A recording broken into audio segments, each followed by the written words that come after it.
That means hello in the Osage language. And I'm John Maker, a member of the Osage Nation. And I'm talking to you today about a monument, a historical monument that commemorates the expedition of Washington Irving, a famous author of that time.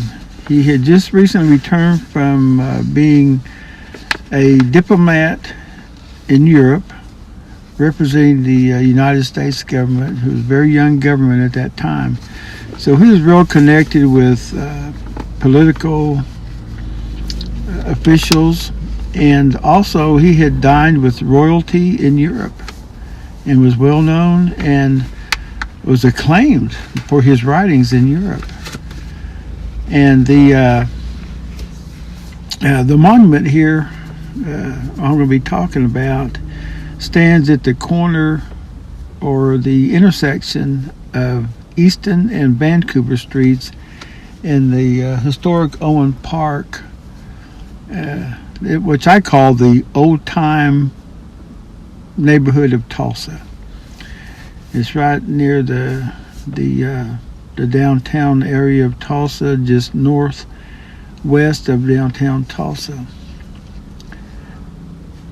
And the reason I know so much about this park and this area is my mother, Virginia Harding Maker, and her sister Donna lived in this neighborhood during the war years, around 1940, around in there, and went to grade school down here at the Theodore Roosevelt Elementary School, but it still stands here today down here at Owen Park.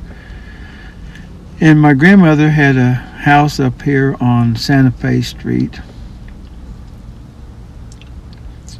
and the monument is just about 2 blocks away from up from Santa Fe Street. But my point is that I am familiar with this park and this area. Yeah, it's very beautiful. I've even brought my my little Jack Russell dog here to walk around, and his name's Shonke, which is the word for dog in the Osage language, Shonke. And then, when you're looking up there at the monument, I just, the first time I seen it was years ago. I was probably, I don't know, in my 20s, could have been a teenager. As I said, I know this area quite well.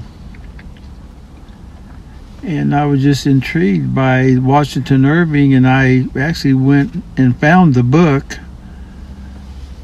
A Tour of the Prairie, which is the name of the book.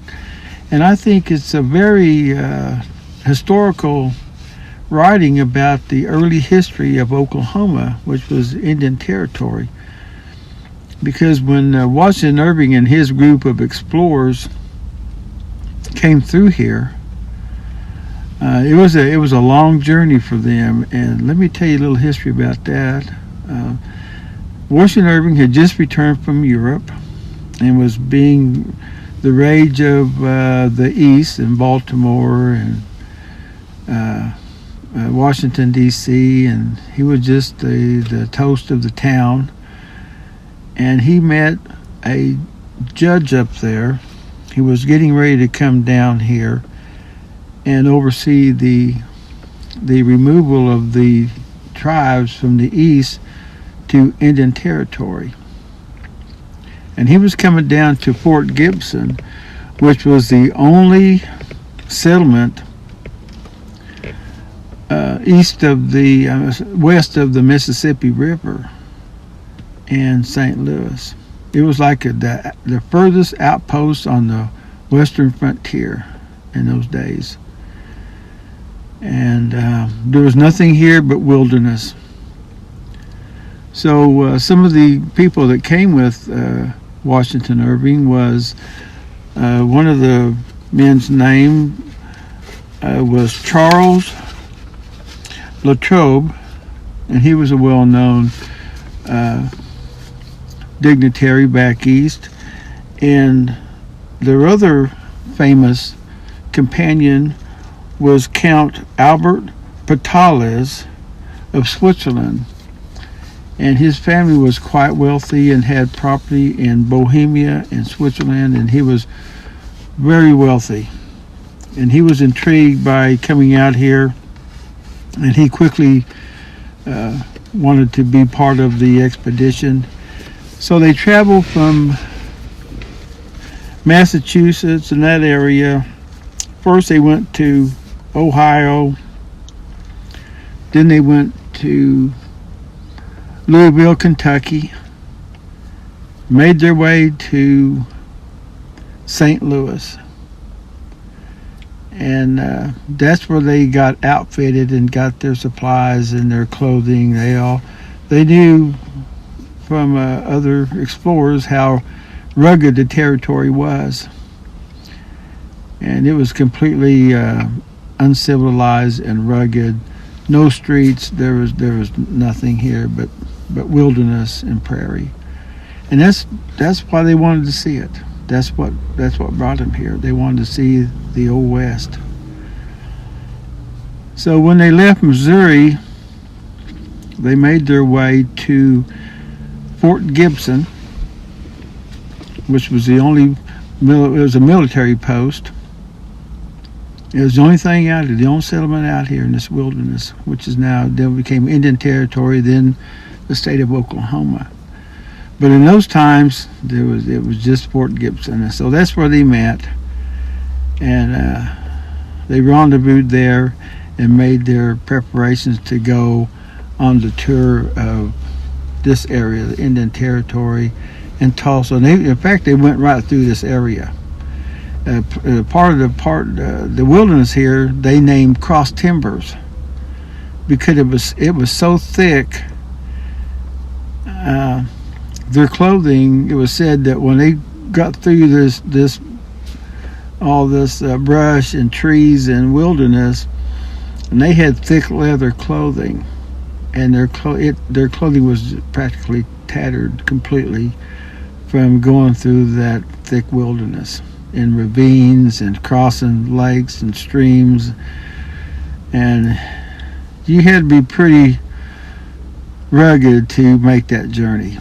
And they had help from two local guides. One was named Beatty, and the other one was a half French, half Osage Creole they called Tonish.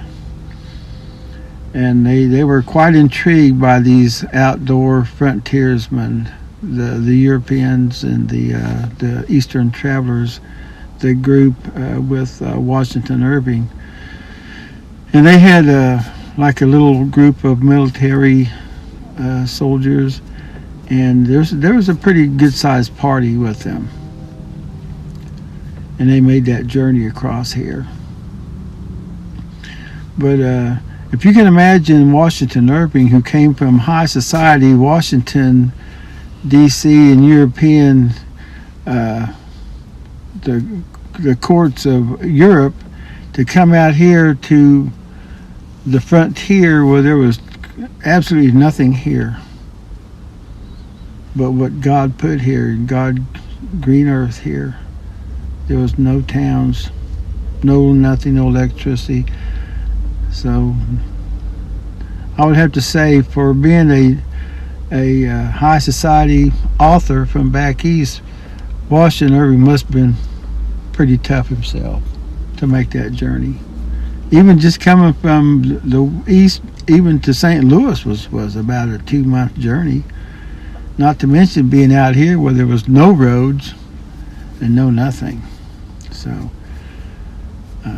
So like I said before, this monument commemorates that expedition, that particular expedition, because there were others that came through here, but this one is noted in history. And there's also this man Charles Latrobe.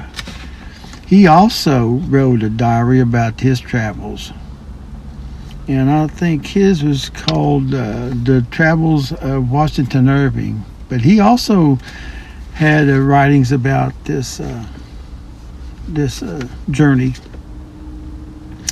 And a story about this young count. He was a very young man, and he was so intrigued and amazed by the Osage warriors and the group of Osage hunters that they encountered during this, because this was all Osage country at that time, that he was just so fascinated. He was actually ready to give up his European titles and all his possessions to actually come out here and live among the Osage Indians. So, and Washington Irving himself, you'll read, if you ever read his book, The Tour on the Prairies, he speaks about his admiration of the Osage people, and he was quite intrigued by their dress, because Washington Irving and his group had seen some other tribes who were already using European cloth and ornaments in their clothing. But when they first met these Osage warriors and hunters during their tour, they had nothing European. They were just in their leather leggings, their moccasins, and they had a blanket, mostly bare-chested, and they had the roach haircut, which the Osages were famous for. And he was quite intrigued, and it says in his book, the Osages were the finest Indians he had seen in the West. So that was his account of what he thought about the Osage Indians, and which is I am of the Osage tribe, so I was quite proud of the way he depicted the Osage people.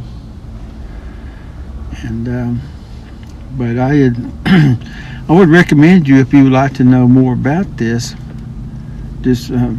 Washington Irving and this book, you find a copy. The library has them, or you can even buy your own copy.